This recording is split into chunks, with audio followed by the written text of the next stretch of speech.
Graças a Deus por tudo. Santifica-os na verdade, a tua palavra é a verdade. Quero convidá-los para que deixemos a palavra de Deus aberta, segundo o livro de Reis, capítulo 22, 8 a 20.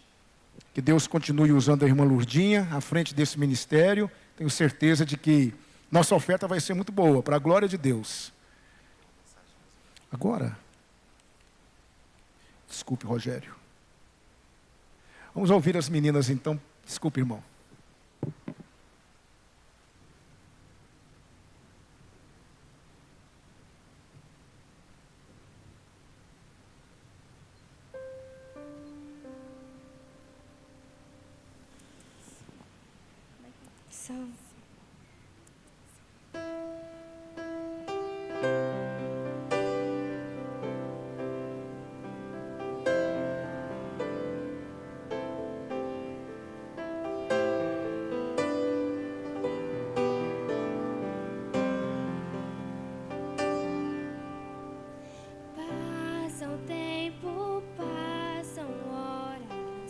Gira o mundo, vira história,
Amém.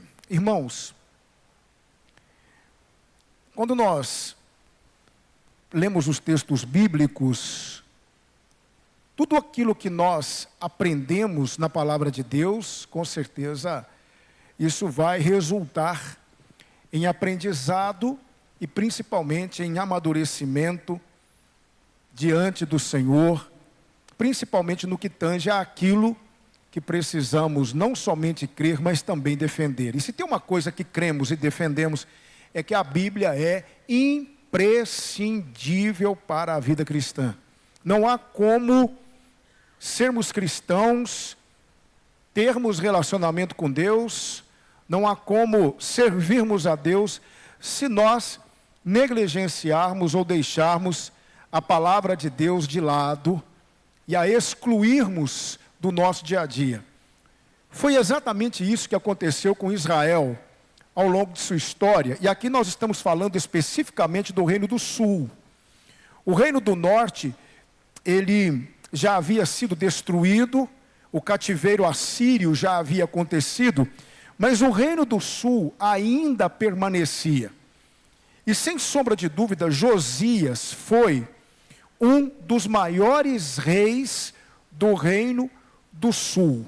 Embora fosse filho de um rei mau, perverso, que foi o caso do rei Amon, Josias foi um rei extraordinário. Ele reinou de 640 a 609 antes de Cristo. Começou a reinar com 8 anos de idade e aos 16 anos começou a buscar ao Senhor. Mas a questão do abandono das Escrituras, do abandono da lei, foi algo recorrente, não só no que tange ao Reino do Norte, mas também em relação ao Reino do Sul. Só para os irmãos terem uma ideia, dos 20 reis de Judá, incluindo, no caso, a perversa rainha Atalia, apenas 8 foram bons reis. Asa, Josafá, Joás, Amazias, Uzias, Jotão, Ezequias e Josias. Agora, é interessante que quando Josias começa a buscar ao Senhor, e ele começa essa caminhada com o Senhor, ele quer empreender uma reforma, não só religiosa, mas também estrutural em Jerusalém. E uma dessas áreas, ou por que não dizer, um dos elementos significativos para a religião judaica que precisava de uma reforma era o templo. Nós estamos falando, irmãos, de uma época onde reis maus se assentavam no trono e por conta disso a religião era deteriorada, era maculada pela maldade desses reis, e isso interferia diretamente na estrutura da religião. Então, quando Josias, ele assume o reino com 8 anos, e aos 16 começa a buscar ao Senhor, no coração dele há o desejo de reformar, não só a religião, mas também de empreender uma reforma na estrutura física da religião. E assim, nós vamos entender o porquê desta reforma no templo. E, durante essa reforma no templo, durante todo o processo de reforma, eles encontram o livro da lei. Olha que interessante. O livro da lei estava relegado, não é, a apenas uma tradição provavelmente oral, e aqui, durante essa reforma, eles vão encontrá-lo. Provavelmente, alguns estudiosos dizem que o livro, ou um dos livros que foi encontrado durante a reforma, pode ter sido o livro de Deuteronômio. Agora, o que me chama a atenção, e isso nos dá uma amostragem de como a lei de Deus era tratada naqueles tempos pelo povo, está nos versículos 8 a 10, quando Zafã, ele vai se encontrar com o rei Josias, e ele vai entregar esse livro para o rei Josias. Mas o que me chama a atenção é o que vem antes. Eu quero ler para vocês aqui os versículos 8 a 10, não há como não observar isso, e de posse dessa informação, entender o porquê de a religião ter chegado ao ponto que chegou, necessitando de uma reforma por parte do rei. Veja só comigo, versículos 8 a 10. Então disse o sumo sacerdote Ilquias ao escrivão Zafã: achei o livro da lei na casa do Senhor. Ora, se ele achou, é porque aquele livro havia sido esquecido, havia sido colocado ali, e muito tempo havia se passado, e agora, durante a reforma do templo, a mando do rei Josias, eles encontram o livro da lei. Então, Ilquias entregou o livro a Zafã, e este o leu. Então o escrivão Zafã veio ter com o rei, e lhe deu relatório dizendo: irmãos, eu não pude deixar de notar uma coisa aqui. Ao invés de Zafã chegar diante do rei Josias e dar como notícia primeira o fato de eles terem encontrado o livro da lei, observe só o que Zafã vai fazer. Teus servos contaram o dinheiro que se achou na casa e o entregaram nas mãos dos que dirigem a obra e têm a seu cargo a casa do Senhor. Versículo 10. Relatou mais o escrivão Zafã ao rei, dizendo: o sacerdote Ilquias me entregou um livro, e Zafã o leu diante do rei. Ora, eu não sei se os irmãos conseguem entender isso juntamente comigo, mas o livro havia sido esquecido, deixado na casa do Senhor, e a sensação que se tem, se os irmãos me permitem, é que ninguém deu falta do livro, e agora encontram um livro, e isso deveria ser motivo de alegria por parte do sumo sacerdote, por parte de Zafã, mas ao invés de dar a notícia de que eles haviam encontrado o livro da lei e se alegrado com isso, a primeira coisa que Zafã faz é dar um relatório financeiro de tudo que estava acontecendo durante a reforma no templo, e somente depois é que ele falará do livro da lei. Observe só, e aqui eu quero compartilhar com os irmãos o que eu percebi. Observe só a questão das prioridades. O que era mais importante para Zafã? Falar do relatório financeiro. Ele diz que o dinheiro foi contado e que todo o dinheiro que se achou foi entregue nas mãos daqueles que estavam empreendendo as reformas, e depois ele fala do livro da lei. Olha só, uma inversão de valores. Veja só quais eram as prioridades de Zafã e as prioridades daquele povo. Eles estavam preocupados com a reforma do templo, mas eles não estavam se importando com uma reforma espiritual. O livro da lei havia sido deixado de lado, havia sido esquecido, e isso explica a derrocada espiritual do Reino do Sul. Isso explica os constantes fracassos do Reino do Sul. Porque é que o Reino do Sul também entrou em declínio, e ele vai ser, esse declínio vai resultar no cativeiro babilônico, lá no ano 586 a.C. Porque é que o Reino do Sul também falhou, o Reino do Sul também fracassou. Eu não tenho dúvidas, irmãos, de que a resposta está aqui. Isso aqui é uma amostragem do que havia acontecido no Reino do Sul, uma completa negligência, um esquecimento do principal, do primordial, do essencial, do vital, a lei de Deus. É por isso que houve, na história de Israel, tantos episódios onde situações adversas foram sendo registradas por conta da desobediência e do declínio espiritual do povo, porque não havia um amor pela lei de Deus, como você vai encontrar em Josias. Porque quando Josias ouve os relatos, ouve o que estava escrito no livro da lei, ele rasga a sua veste. Ao contrário de Zafã, ao contrário de todos aqueles que haviam encontrado o livro da lei, Josias se atemoriza e ele percebe que eles estavam em grande perigo, porque a lei de Deus havia sido negligenciada. Não diferente do que tem acontecido hoje, no seio da cristandade.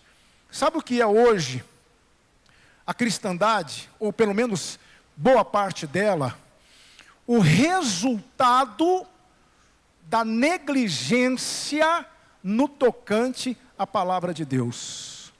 Se você conseguir definir o que é o cristianismo hoje, se você tem uma resposta, se eu te perguntar o que é o cristianismo, o que é a cristandade hoje, e se você conseguir definir isso, eu não tenho dúvidas de que as suas respostas serão respostas não muito entusiasmadas, respostas provenientes de um coração entristecido, e eu não tenho dúvidas de que grande parte disso é resultado da negligência da palavra de Deus. Mas eu queria parar aqui, temporariamente, e queria realmente pensar no porquê disso.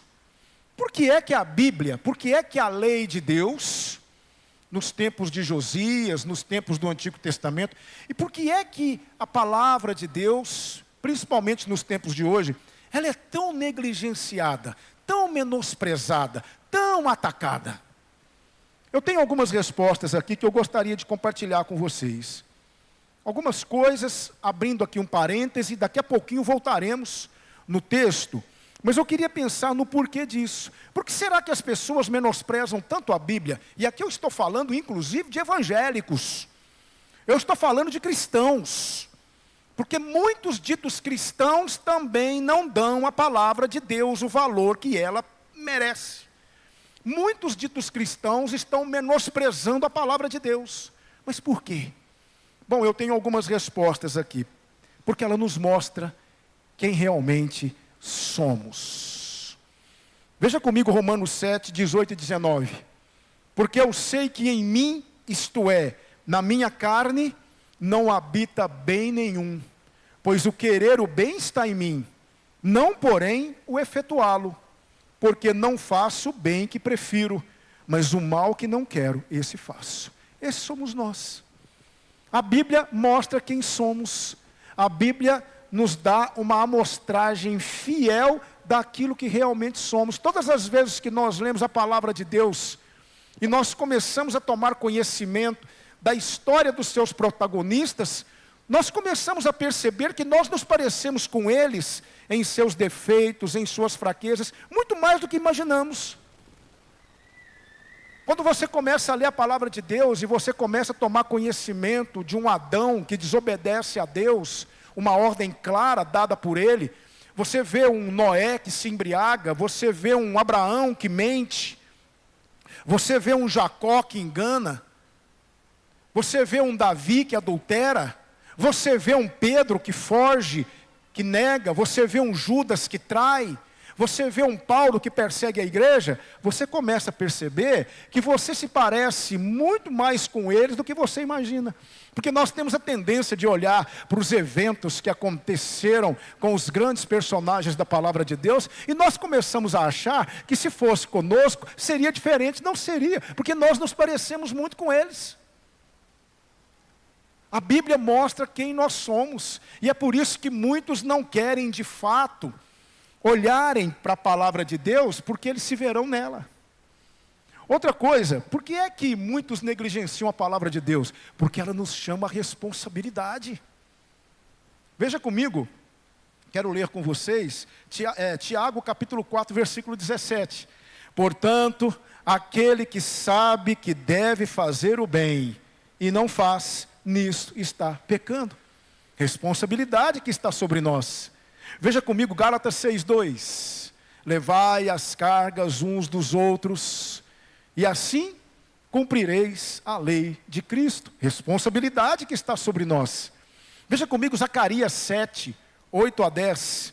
A palavra do Senhor veio a Zacarias dizendo: Assim falara o Senhor dos exércitos: executai juízo verdadeiro, mostrai bondade e misericórdia, cada um a seu irmão. Não oprimais a viúva, nem o órfão, nem o estrangeiro, nem o pobre, nem intente cada um em seu coração o mal contra o seu próximo. Responsabilidades. Na medida em que você vai conhecendo a palavra de Deus, mais e mais responsabilidades vão sendo colocadas sobre você. Talvez esteja aí o motivo de muitos negligenciarem a palavra de Deus, porque não querem assumir responsabilidades. Uma outra resposta: por que é que a Bíblia é tão negligenciada?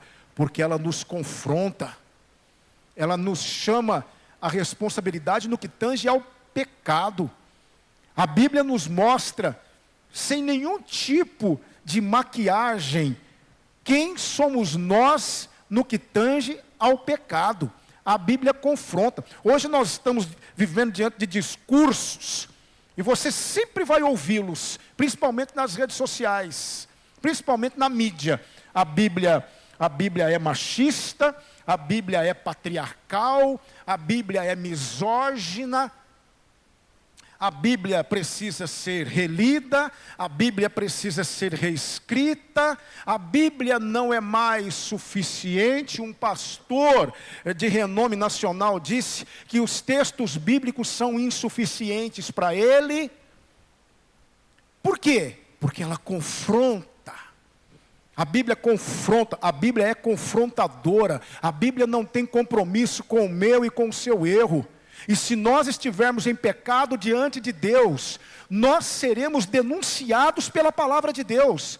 Permitam-me ler aqui para os irmãos pelo menos 2 textos confrontadores. Não é à toa que muitos atacam a Bíblia. Certa vez eu estava confrontando uma pessoa na autoridade da palavra de Deus.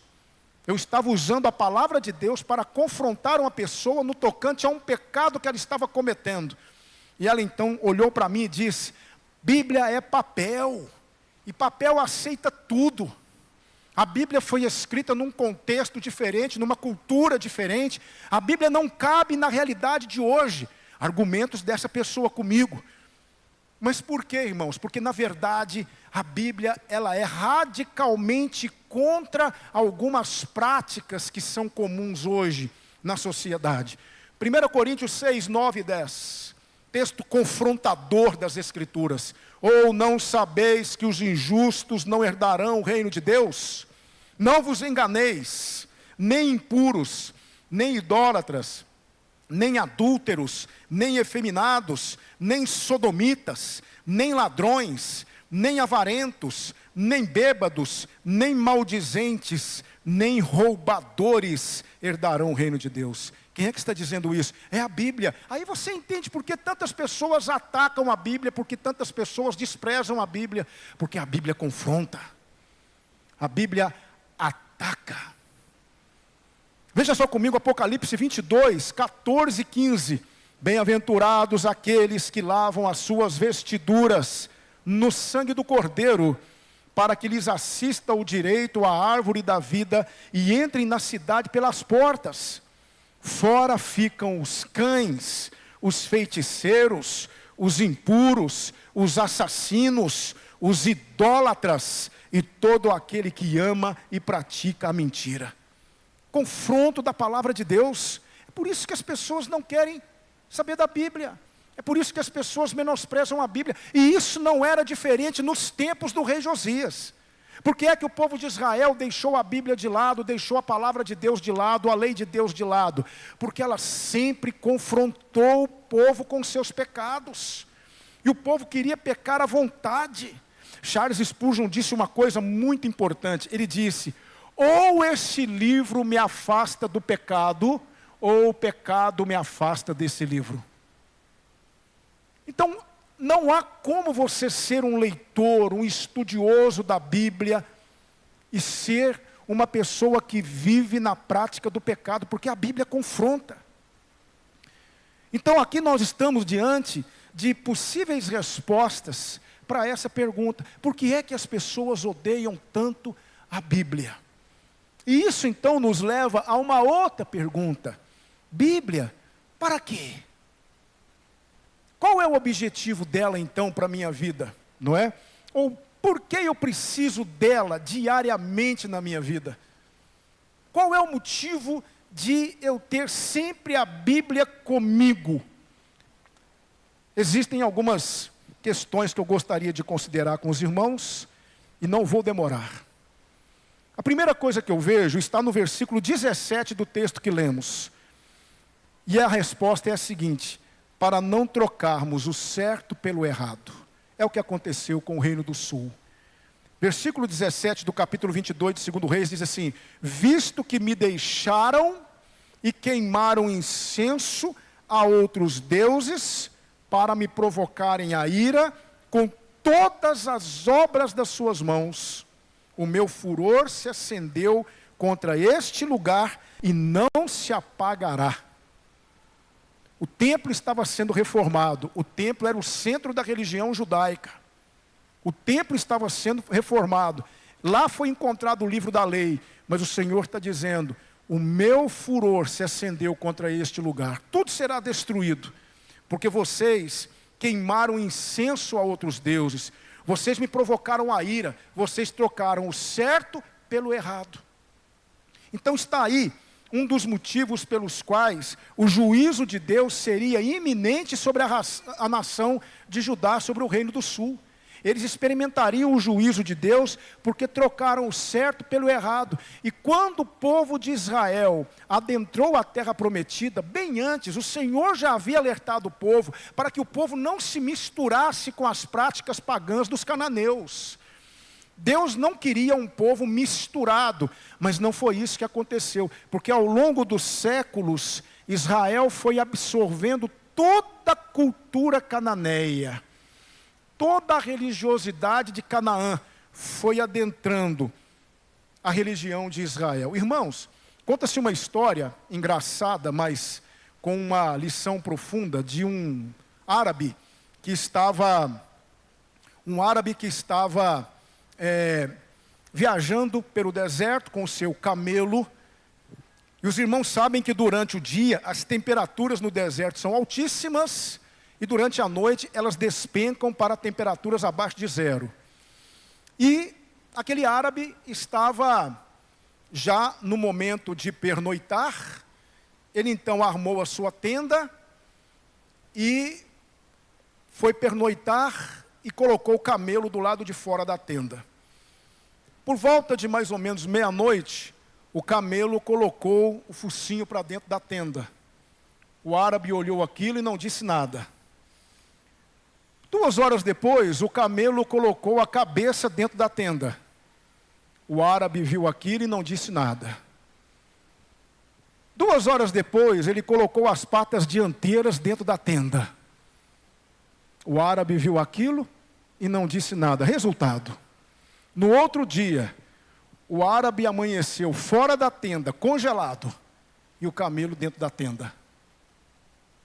Porque o árabe foi permitindo, não é?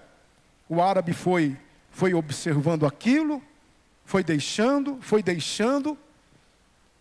E isso, irmãos amados, é com certeza uma questão que precisa estar dentro do nosso coração. Porque quando nós vamos trocando o certo pelo errado, aí eu vou para a segunda questão que nos mostra a importância da palavra de Deus. Por que a Bíblia é importante? Porque na medida em que eu vou trocando o certo pelo errado, em que eu vou deixando que o erro vá adentrando meu coração, isso vai fazendo de mim uma pessoa permissível. Eu vou me tornando permissível. Eu vou olhando aquilo e eu vou achando que aquilo é normal. Eu vou normatizando aquilo que não é normal. Aquilo que não é aprovado pela palavra de Deus ganha uma nova conotação para mim. Então essa é mais uma das respostas sobre o porquê da importância da Bíblia, para não nos tornarmos permissíveis. E eu reproduzo novamente o versículo 17. Deixaram, queimaram incenso a outros deuses para me provocarem a ira com todas as obras das suas mãos, e isso fez com que o meu furor ele se acendesse. Queridos irmãos, ninguém esfria espiritualmente de uma hora para outra. Ninguém se afasta de Deus, a não ser aqueles que não pertencem a Ele, mas ninguém se afasta de uma hora para outra. Esse é o grande perigo. Nós estávamos conversando agora há pouco na classe de EBD sobre a Igreja Batista, e nós hoje, irmãos, infelizmente, tristemente, eu tenho que dizer para vocês que são raras as igrejas que se mantêm fiéis aos princípios batistas. Ao longo dos tempos, o que foi acontecendo com a Igreja Batista? Ela foi se descaracterizando. Vocês hoje, assim como eu, já visitaram igrejas batistas, e nós todos somos de comum acordo em dizer que elas não se parecem mais igrejas batistas. Por quê? Porque coisas estranhas foram adentrando ao corpo doutrinário da igreja. E isso aconteceu ao longo dos tempos. E qual é a razão disso? É quando nós nos afastamos e abandonamos a palavra de Deus. Quando nós deixamos a palavra de Deus de lado e nós não damos importância a ela, e de repente nós começamos a achar que ela não é tão importante para dirigir inclusive os atos do culto, que nós podemos modificar o culto para adequá-lo a alguma necessidade, irmãos, nós estamos correndo sério risco de perder a nossa identidade. Isso acontece comigo e com você. Qual é o convite da palavra de Deus? Para que nós nos permaneçamos firmes. Firmes naquilo que somos. Que não aceitemos as inovações de um mundo que se afasta cada vez mais de Deus. Foi isso que aconteceu com Israel. E por conta disso ele foi destruído no ano 722. E é isso que estava acontecendo com o Reino do Sul. Se descaracterizando. Muitas práticas dos cananeus. Adentrando a vida religiosa do povo. Isso foi acontecendo paulatinamente. Por quê? Porque a Bíblia foi sendo deixada de lado. Então o povo de Israel foi se tornando um povo permissivo. Foi permitindo um pouco aqui. Foi permitindo um pouco ali. Foi permitindo um pouco acolá. E de repente a religião estava descaracterizada e o juízo de Deus havia sido promulgado. Irmãos, nós estamos nesta manhã com um desafio. Qual é, pastor? Nos agarrarmos à palavra de Deus. Não abrirmos mão da palavra de Deus. Nos apegarmos a ela. Dirigirmos a vida da nossa igreja pautados pela palavra de Deus. Não permitirmos que Satanás nos distancie da palavra de Deus, e essa foi a grande tragédia da cristandade ao longo da história, porque no ano 1229, no concílio de Toulouse, a igreja romana retirou a Bíblia das mãos do cristão comum. A igreja romana começou a ensinar que a Bíblia podia ser interpretada apenas pelos cardeais e pelo Papa, pelo alto clero romano.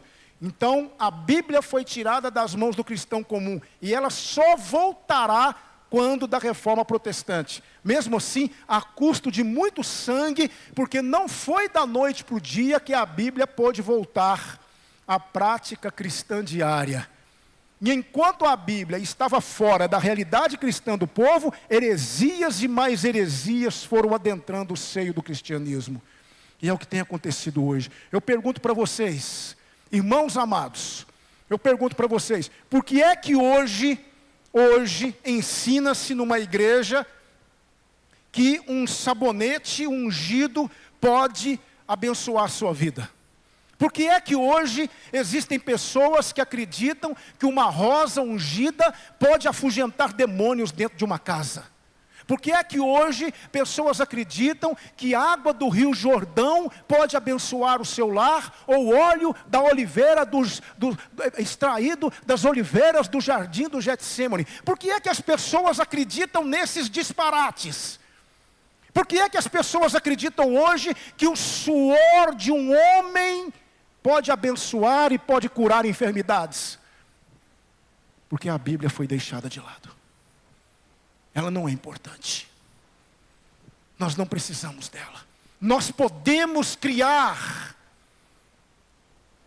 o nosso próprio credo. Podemos criar o nosso corpo doutrinário sem lançar mão do que esse livro diz.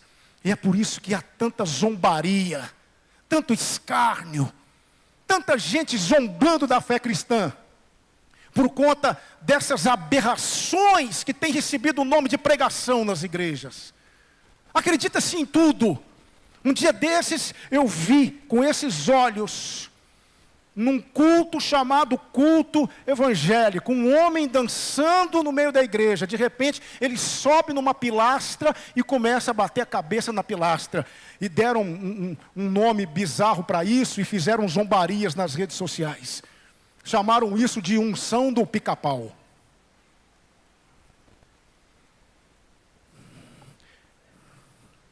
Alguém já viu esse vídeo?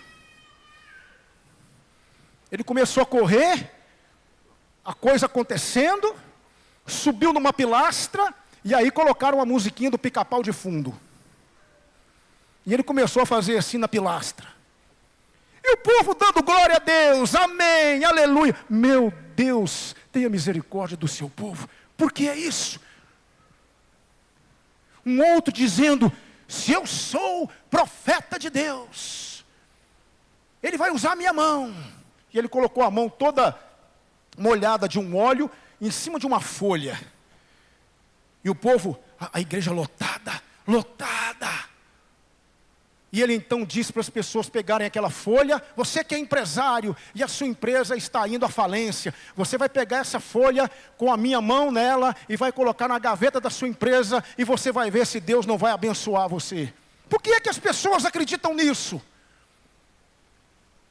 Porque não se dá importância a isso. Porque a Bíblia fica de lado. Para muitos, pastor Igor, pastor Rogério, vale a seguinte pergunta: Bíblia, para quê? Para quê? Para que é que eu vou lançar mão de um livro que vai desconstruir as minhas intenções? Por que é que eu vou lançar mão de um livro que vai confrontar pecadores? Eu não quero que os pecadores na minha igreja sejam confrontados.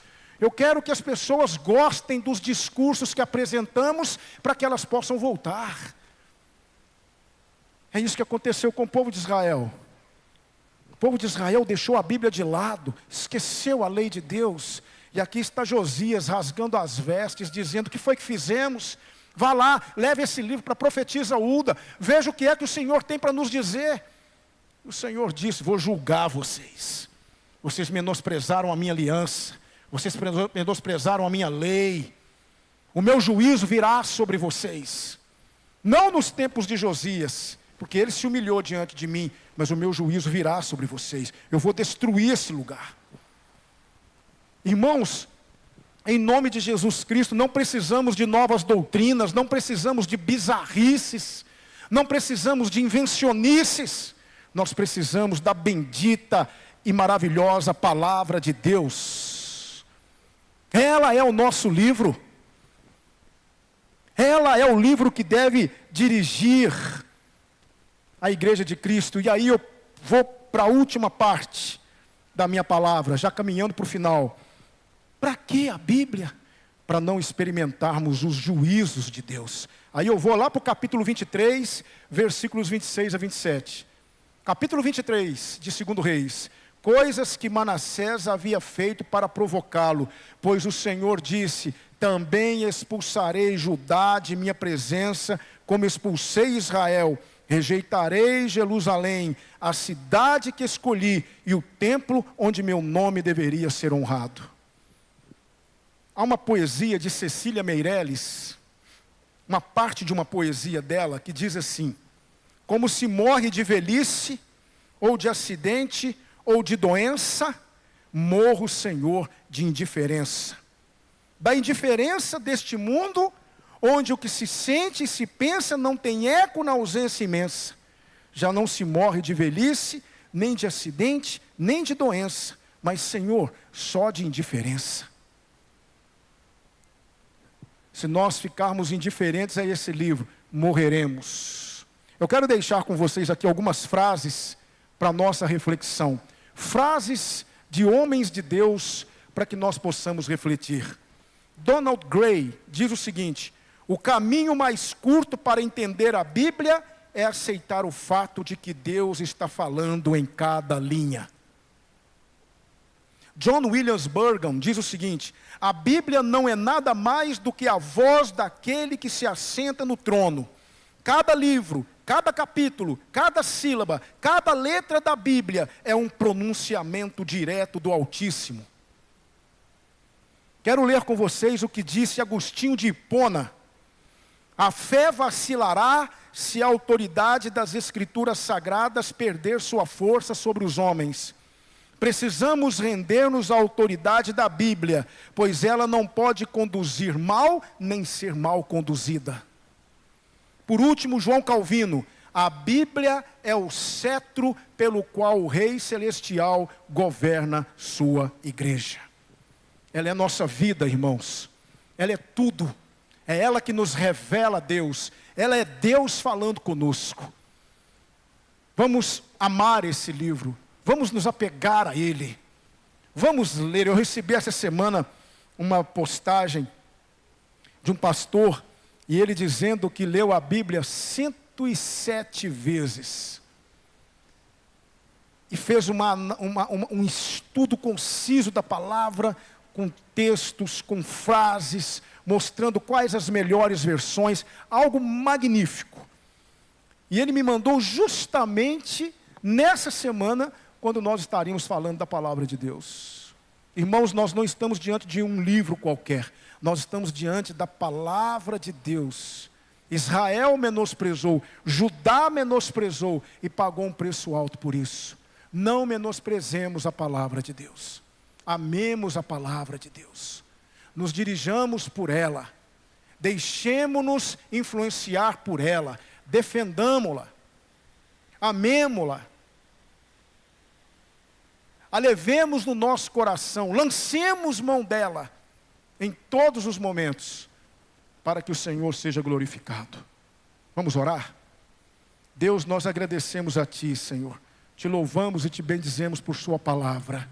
Ó Deus, em nome de Jesus, nós não somos uma igreja perfeita, estamos longe disso, mas ajude-nos a amar Sua palavra. Ajude-nos, ó Deus,